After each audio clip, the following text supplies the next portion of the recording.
welcome to our fourth episode on mental health. Today we are tackling anxiety. And to start us off, we have an interview with one of our very own, Alexander. Hi. Karibu. Hi, Santi Sana. I am Alexander Graham. I am a student, Mishuki Technical, and also I am currently pursuing a different career in mechanical engineering, though that's me practicing on my own.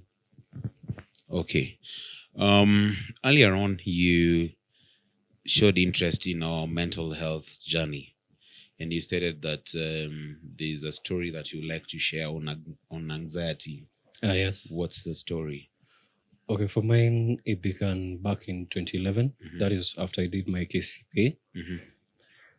The whole journey began in 2012, where that is when I joined Form 1. Yes. Form 1, Term 1, it went well without any issue, though I reported to school late. Okay. So Term 2, I reported late for the second term by a week, which was solved without any issue. Okay. For Term 3, I reported 3 weeks late, which resulted to me being asked by my deputy to go back home. And that whole term, I didn't attend anything. So I was at home the whole of third term. Sorry, but what was making you report to school late? Okay. For me, it was majority of the time when it was time to report to school, I'd hear different stories from my parents. Okay. So I'd just be silent and wait to see what's next. So in third term, I reported to school 3 weeks late because by that time I'd come to Nairobi. Okay. So transfer to commute from here till there, you have to wait to ask for the fees and everything. Yes. So when I reported to school, I was asked to go back home, and I skipped the whole of that term. Yes. So Form 2, I reported to school, but I was asked to do an examination, which when I did, I failed my examination. The opening exam, eh? Yeah, Okay. I failed. So I asked my mom to report to school and explain why I'm reporting to school late. That's from the school administration, eh? Yeah. Asking you to present your parent, eh? Yes. Okay. So when my mom was asked to come, before she appeared to school, she was first advised, since she's high-tempered, she was advised, when you go there, whatever happens, do not talk rude or do anything. So while we were there, when my mom came, I don't know what happened in the deputy's office, but she came out angry and she went direct to the principal's office. There she requested for my transfer, which to me, I felt it was so abrupt and it is unplanned for. Since in this school I was already comfortable here, and I knew in this school this is where my future lies at. So I have to perform well, I have to do everything well, since I knew that this is my final run in which I have to perfect everything. Yes. So when I was asked if I want to take the transfer, I said no. But she insisted and the transfer was given. So when I came, I was transferred to Kabete, where when I entered, when I gave out my results, I was asked to repeat Form 1 because they could not accept me into Form 2 with the bad results, which to me, I was not happy. Actually, I remember that it felt like I've just been cut with a knife. Yeah. So I just accepted and I repeated. But once I repeated, I felt demotivated to the point of anytime when it came to me interacting with people, I'll feel like I'm with the wrong people. I'm supposed to be at this level, but I have been reduced to this other level, which it was painful to me. At some point, I started to adjust, and how will I say, my way of adjustment was not positive, because at times I'd find myself fighting with people, or I mean anywhere where there's something bad. Trouble, eh? Yeah. But by the end of the day, nobody would understand. Nobody even took the time to ask me, like, why are you doing this? Because you joined this school when you're good, all of a sudden you've changed. But to me, the problem started from home. Do you find that I'd commute daily But when I come back home, you find that there are a lot of duties I have to perform before I do my own things. There are a lot of things to do. And at some point, you find that I'd come home late. I have to stay in school, do my homework, do everything so that I can come back home now that I can be able to do everything else. But at some point, you find that I come home, it's noise. Like, instead of coming home direct, I'm going out to loiter around aimlessly, still wearing uniform. And at some point, it felt like these people are not appreciating part of my struggles. Like, I'm sacrificing part of my time to do my homework, to do everything, to do my personal studies and come back home. And it went on, it started building in a negative influence, as in a negative attitude in me. Like, I'm not supposed to be in this universe. Like, every little that I do is not being appreciated. So what is the need for me trying to do good? Then let me just do the bad. It doesn't make sense. Yes. Let me just be. Let me do bad.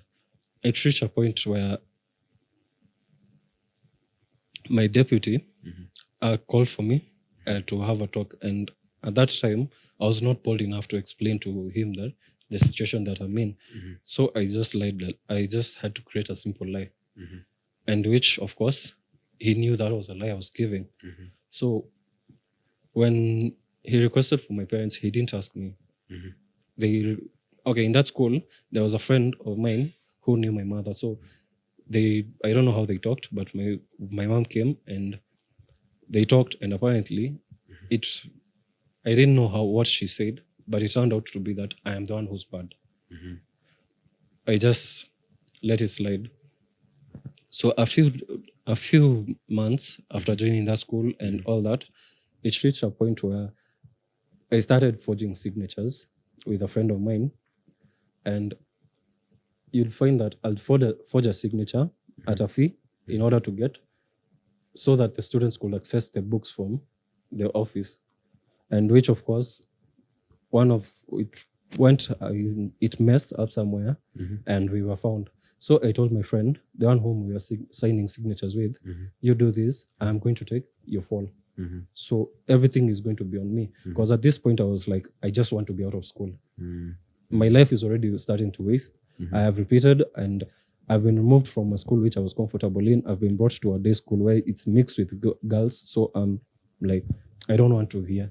And to me, I could not be able to confront my parents and tell them I want to transfer.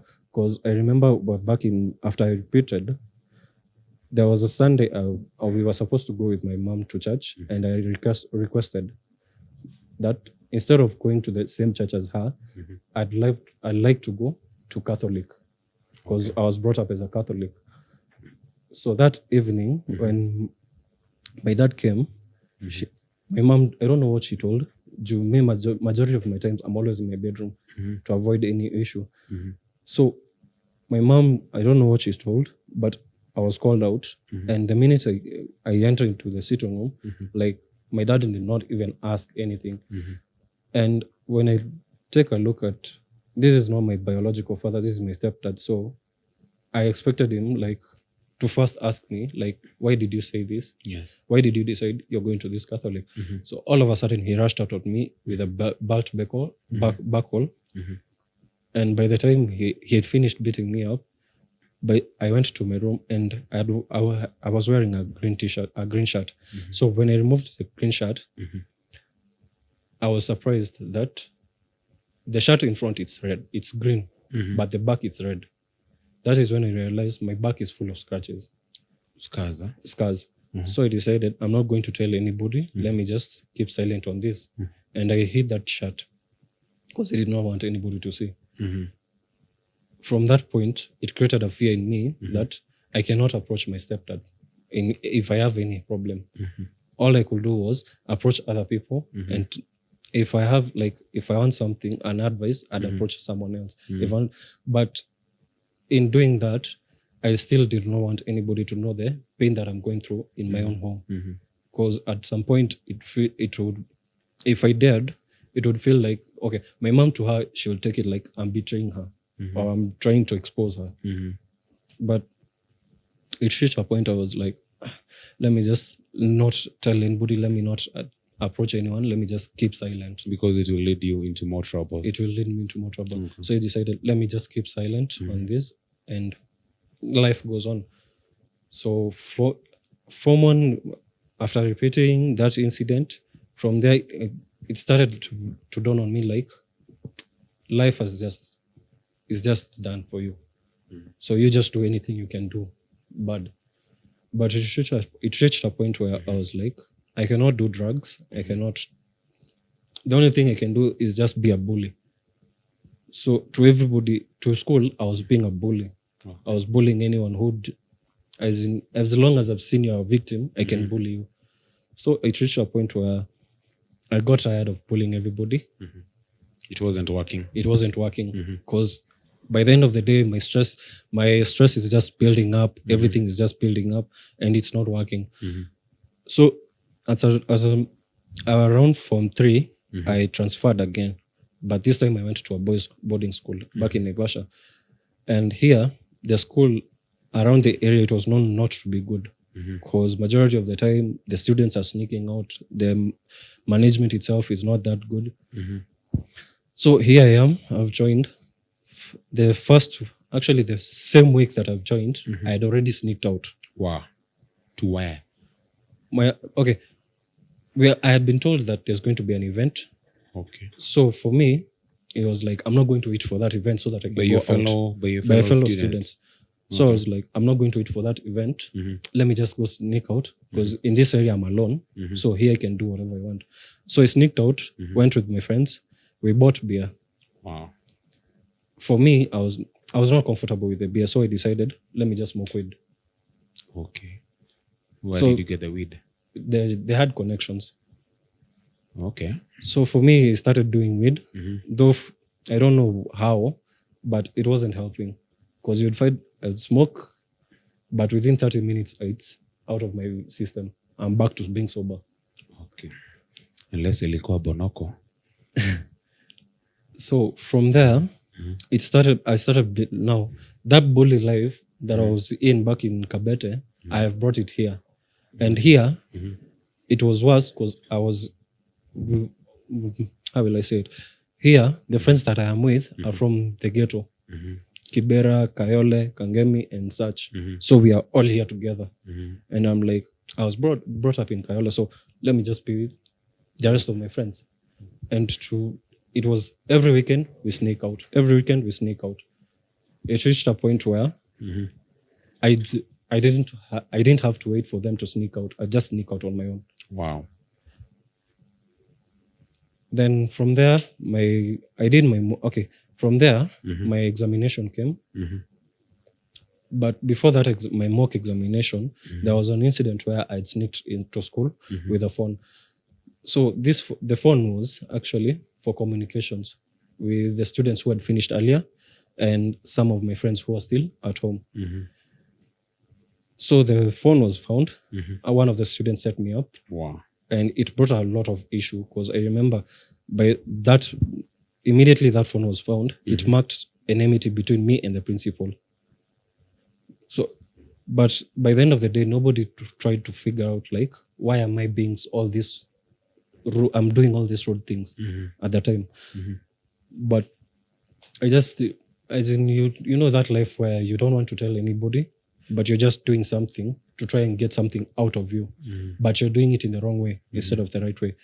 So for me, I decided, let me do the wrong way because every time I try to do something right, it's never seen. Out bad. It's never seen. Actually, it's by the end of the day, it will be seen as I'm doing something bad. So let me just do this bad by the end of the day because I know by the end of the day, nikipatikana, the outcome is still the same. The outcome is still the same. So my parents were called. Actually, they were not called. It was a clinic meeting. So every parent were asked to be in school. So my mom was called aside. Like, we found your son with a phone. So for me, I was expecting like the whole confrontation will be done privately.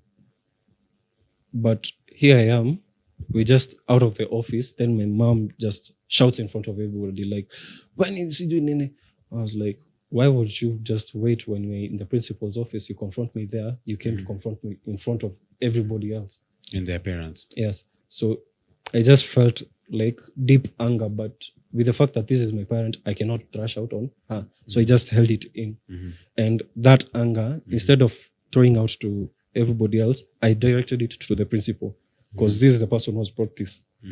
So I was like, when do umefanya hii yote, I'll just direct it to you. And from there on, it was like me and the principal, me and the principal.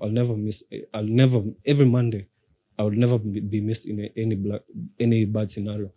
Always my name will be there.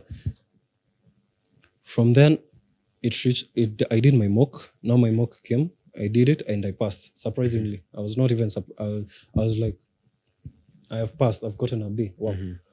With all these menacing behaviors.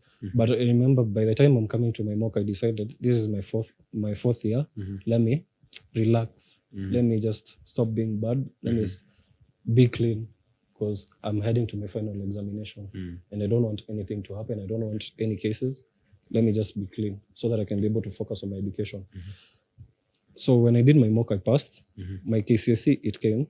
I did, but I failed, which was shocking to me because with the mock that I had passed, I knew my KCSE had also passed. Because after my mock, I did not even rest because it was like a new momentum of. So this is my mock, and my mock we're doing with other schools. So it's a competition, and I've already passed in Naivasha. So I'm like, I have to do as in more so that I can also pass in my KCSE. My KCSE came, I failed. And when I got the results, I told my family, and my uncle was like, this is not the end of life. You still have another chance. You either repeat or you go to campus and make better of yourself, which was more encouraging to me. Also, my grandma told me the same. But when the results came to my mom, she was like, you're an embarrassment to the family. If this is what we paid school fees for, we shouldn't have paid them. We should have bought cows and all that stuff. So I was like, okay, you're the reason as to why I was doing this. Because first of all, you're pressuring me. Two, you're using harsh words on me, which as a son, you're not supposed to. Because, for example, if I do a simple mistake, you're not, okay. For her, she was like, if you were not my son, I'd have given up on you long time ago. So every time I'd sit down, those words would come to my head. I'm like, am I in the wrong family? What am I doing? I really born here? Or was I really born here? So now my KCSE, the results have come, and my mom was just like, it's like disowning, but in an indirect way. Because she was, actually, I remember her words were, you are an embarrassment to the family. We thought you'd do better, but you've disappointed all of us. So for you, we have nothing more to do with you. I decided, those are words, so let me just ignore them for now. But years on, those words, till today, they keep ringing in my head. Because 2017, I decided there was a confrontation, and the confrontation was because of me and my female friend. She had texted me. She wanted to know where I was. But to her, she was like, this friend is asking for credit from me. Okay. And I tried to tell her, like, this is a friend of mine. She's not asking for anything. She's just asking for where I am. So it brought up a huge confrontation, of which I did not want to talk any much. I tried to explain to myself in the politest way I could. But to her, it was like, I'm being rude. And at that point, I was like, I don't want to live in this house. Let me just run away. So I decided to run away, went to live with a friend of mine. So, according to you, what do you think led you to not performing well? Performing well. Okay, for me, I'll put, for the fact that majority of my high school, I was doing the wrong things to try and remove all these bad negative vibes from me. It resulted to most of my time being wasted. But here I am. I'm recovering myself in my last year. Trying to now in the last year, that is when I'm trying to cover up for the 4 years now that I've wasted. And it was with the 4 years that I've wasted, that was not enough. 1 year was not enough to cover up all the 4. So me failing my KCSE, that I think I'd blame it on the 4 years that I wasted. So when you're sitting for the exam, Yeah. what was running in your mind? Were you getting those words playing in your mind? Okay, when Any anxiety? When I was doing my exam, my main agenda was I finish this exam, I get a good grade, then from there I get a good sponsorship, go to a good school, do what I'm interested in. Then from there I can be able to move from my parents' place. Because with the fact that throughout the from 1 to from 4, we've had a lot of confrontations in between. So I was like, I do not want to indulge too much activities with them. So you wanted to finish up your school, get good sponsorship, and get out of there. Yeah. Okay. Right. Thank you very much, and thank you for being bold and speaking up about it. It's never easy, especially when you're talking about family, because the expectation is that family is supposed to be heaven. When you're in a place that is so stressful after you've had a bad day, home is where you can actually relax, and so thank you very much, Alexander, for speaking about it. And probably the last question I'll want to ask is, what is that one thing that you would wish that is changed among parents when it comes to their bringing in terms of their children expectations? Okay, for me, the only thing I'd wish for parents to do is, when your son wants something or is going through something, do not approach the son or the daughter. Do not approach your child in a harsh manner. Just approach them in the softest of ways, which you can get to know what's troubling that person.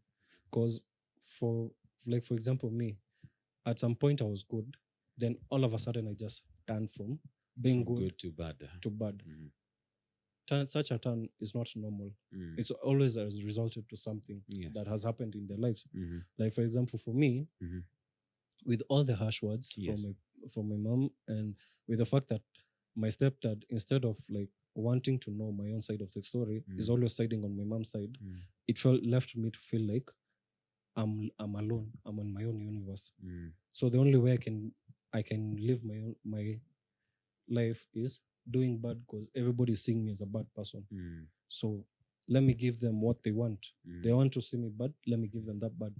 And for a parent, for a child, when you neglect that child, the only thing that is left in them is they are lonely. That is one.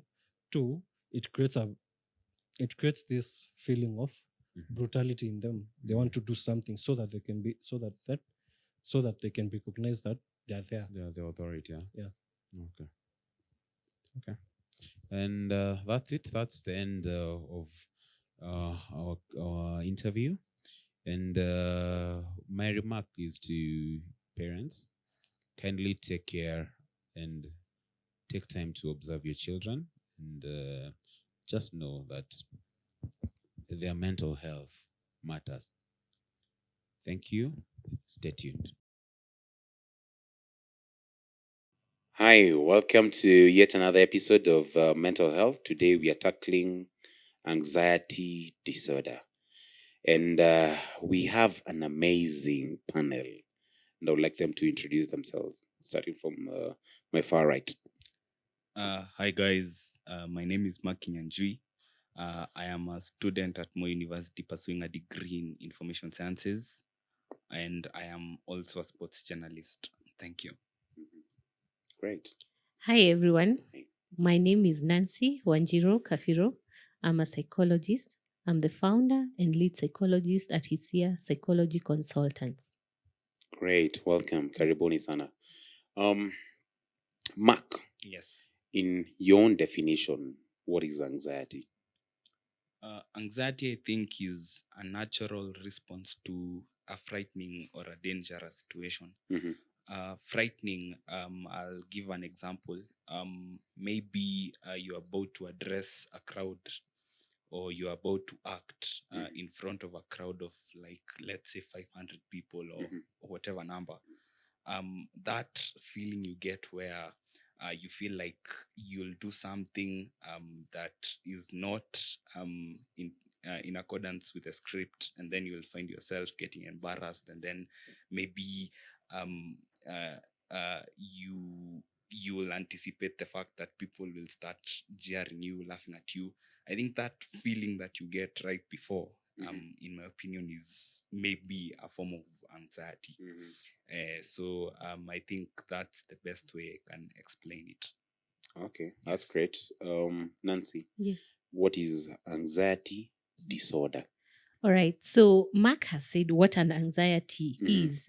So now a disorder is when you feel that for a period of more than 6 months. So Okay. you will probably, whenever you have a task to do, you will have hyperventilation. You will feel sweaty. Some people experience shortness of breath. Some will experience dizziness.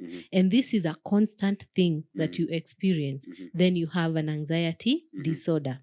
There's something your mind cannot reconcile with. Yeah. And what is likely to cause anxiety? A new situation, something you've never experienced before, or an anticipation for something great. Because this program is towards the youth. The stages a youth would probably be going through is maybe you're getting a new job. So you're going for an interview. You could go through anxiety. You could have anxiety if you have a relationship and you're anticipating certain news, say engagement, a proposal, or certain information such as an expectation of a child, or if the relationship is not going on well, maybe you're hoping the relationship stops, so you're having anxiety. You could have anxiety because someone or yourself, you're going through a medical or a health situation. You don't know what the results will be. Or maybe you have tested positive for an illness, especially in this era, we have COVID. So there are people who have tested positive for COVID, and you have to repeat a test. So before the results are out, or when you're supposed to receive those results, then you go through anxiety. So the causes are vary, and they are around us, and everyday situation can cause you to have anxiety. Not knowing how you're going to spend your money, or if the money you have is not enough to meet your needs, you could also experience anxiety. So several reasons can cause anxiety. Wow. Yeah. Wow. Mark, you Yes. said you're a sports journalist. Yes. In your line of work, or probably just personal life, have you ever experienced anxiety?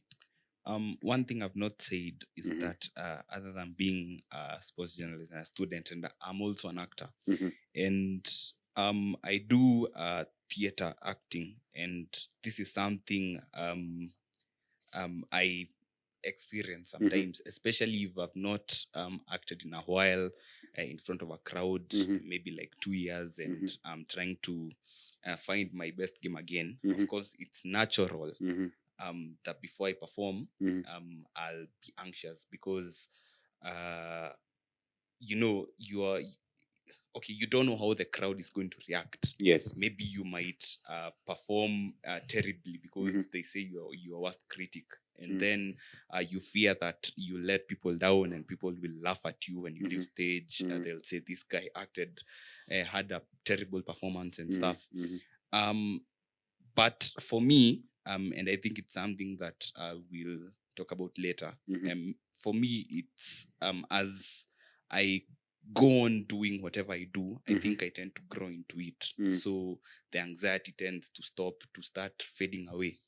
So I think if I can call it that, I think that's something that I've experienced before in what I've done. Yes. All right. So how you deal with your anxiety is simply getting involved in what Yes, but you there do. are other ways of dealing with it, and I think we'll tackle it later in the session. Okay. Yes, yeah. Nancy, do Yes. you have anything to add? Yeah, Mhm. I like the fact that he's an actor, Mm, and as much as he's an actor, mhm, there are situations where he will find himself anxious, mm, and that is what we call being anticipating. Mhm. When you're anticipating something, Mhm. you will have anxiety. Mhm. So it is a reaction or a response to an everyday event. mm, And it's okay. Anxiety can push you because it causes you to get to a stress level where you will either push and grow mhm. or break. Yeah. So it can be healthy to Mhm. be able to experience anxiety, Mhm. and it can be unhealthy when you have a disorder. Mm, Yeah. great. So what you're saying is that anxiety can affect you big Yes. time. Yes. Great. Mhm. So what you're saying is that anxiety can affect you. Yes, an anxiety disorder Or can anxiety disorder can yes, affect you. can Okay. affect Mhm. you. Yes. All right. How can it affect you? So when you're going through an anxiety disorder, Mhm. everything you're feeling is exaggerated. Mhm. So you could experience a panic attack. Mhm. You could have a post-traumatic stress disorder, Mhm. which is still a type of anxiety. Yes. So when you look at, and you could also have OCD, obsessive compulsive disorder, because of anxiety. Oh, wow. Yes. That is what causes that, as in OCDs, as a result of Anxiety, because Okay. you obsess Mhm. about a situation or Mhm. about a thing. Mhm. It has to be as per your recommendation or requirement. Mhm. You have to do it yourself and Mhm. nobody else, Mhm. and you will never be content Mm. when someone else does it. Mhm. So it is overwhelming, especially if you have other responsibilities Mhm. that you have to take care of. Okay. And people who have OCD find it very hard to delegate what should be done Mm. because it never measures to their standard. Mm. For someone who experiences panic attacks, Mhm. so they at a point, Mhm. their whole system may shut down Mhm. because they are going through hyperventilation, they're having dizzy spells, they are they are sweating. All Mhm. these things are happening at the same time. Mhm. They feel as though they cannot continue the next minute, and they feel as though most people describe it as though they are going to die, because the feeling is so overwhelming, Mm. meaning it interferes with how productive you can be. Mhm. And the fear of what causes you to have a panic attack, you will avoid the situation at whatever cost. Mhm. And if you have to face this situation, Mhm. we find most of the people who have panic disorders Mhm. also suffer substance abuse disorder, Mhm. because they use substance as a way of coping and helping them to face the challenge that causes them to have panic attacks. Mm. What was the third one? So post-traumatic stress disorder. If you have been through an issue or a challenging situation, Mhm. because of the anxiety, whenever you remember that Mhm. situation, Mhm. your body experiences all the symptoms that we had talked about in our previous recording of Mhm. post-traumatic stress disorder. Mhm. So you will have issues probably with sleeping. Mhm. You'll have issues with intrusive memories. Mhm. You will have issues with fearing for your own life, Mhm. or feeling as though your safety is not guaranteed. Mm. And this will affect your productivity and even the relationships you form. Mm. So say it's you experience trauma because your parent Mhm. inflicted it to you. So they used to beat you so much or insult you so much. Mhm. So you'll have disconnect Mhm. with anybody older or any person who has a parental figure Mhm. to you. If it is a trauma related to work, Mhm. you will be affected as an individual Mm. with even going back to that similar working environment. So anxiety can affect how productive you will be.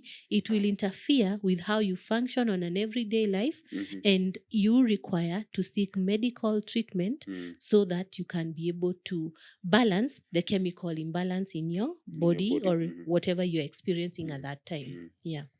Wow. Mhm. That's really deep. It's something that personally I didn't know that OCD is Mhm. part of anxiety, Yeah. and also those kind of feelings that I guess when you're sleeping. Mhm. For me, sometimes it has occurred when I'm sleeping and I feel helpless. I feel like I'm falling into a pit, something Yes. of that sort. Yes. Now I know Mm. it's anxiety. Mm. Mark, Yes. how can one tell that they are getting anxious? That's a good question, Danson. Yes. Because I think that everyone is his or her own worst critic. Mhm. You're the one who's able to tell if you're feeling anxious Mhm. at a certain moment, if you are in an embarrassing situation, Mhm. or if you're in a dangerous situation, or if you're in a frightening situation. Mhm. So I think it's self-explanatory, that you can tell if you're feeling anxious depending on situation. But now the problem is, Mhm. if you get to a point where it's becoming a disorder and you don't know, where, like, for example, you're overreacting to a Mhm. situation that Mhm. isn't even that bad or that frightening or that dangerous in the first place. Mhm. Yes, so I think that's all what I have to offer, unless Nancy has something to add. Mhm. You can tell you're getting anxious when you start feeling a bit odd in different situations. What do you Casing mean? different situations. Mhm. So before you get an anxiety disorder, you Mhm. must have gone through anxiety, constant exposure to that trigger, Mhm. and you're not able to get by Mhm. or overcome that challenge. So anytime you're in that situation or you think about something, Mhm. you experience sweatiness, dizziness, you have intrusive sleep. Some people are diagnosed with conditions such as hypertension, blood pressure. Those point to stress or unresolved anxiety. Mhm. So, and your response Mhm. now to the environment is also exaggerated. Mhm. So, you could have learned how to mask the anxiety within you, Mhm. but then your responses are very aggressive. Mhm. So, in a case where, say, it's in a family that has caused you to go through anxiety or Mhm. trauma, Mhm. your response to them Mhm. is not friendly because you're trying to fight back Mhm. and you're not aware that you've been going through anxiety. You could find you're insultive because you're trying to cope with the anxiety. I explained that people who have panic attacks also have substance abuse disorder. Okay. So Mhm. those people, when they are under influence of substance, Mhm. they are not calm. They are Mhm. very aggressive, Mhm. meaning they have gone through a threatening response, and this is Mhm. their way to respond to it. Mhm. So when there is that imbalance, then Mhm. you will know that there's something wrong. The easiest way is to observe how is your environment responding to you, because you may not be very self-aware. Mhm.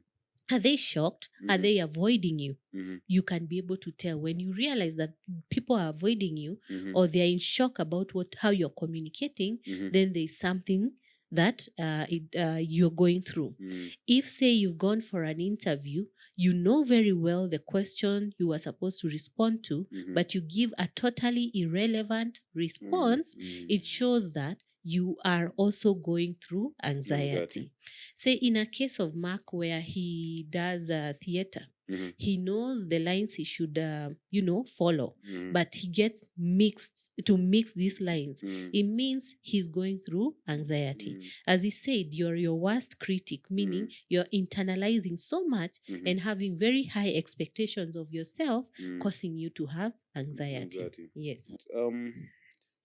Thank you for the explanation.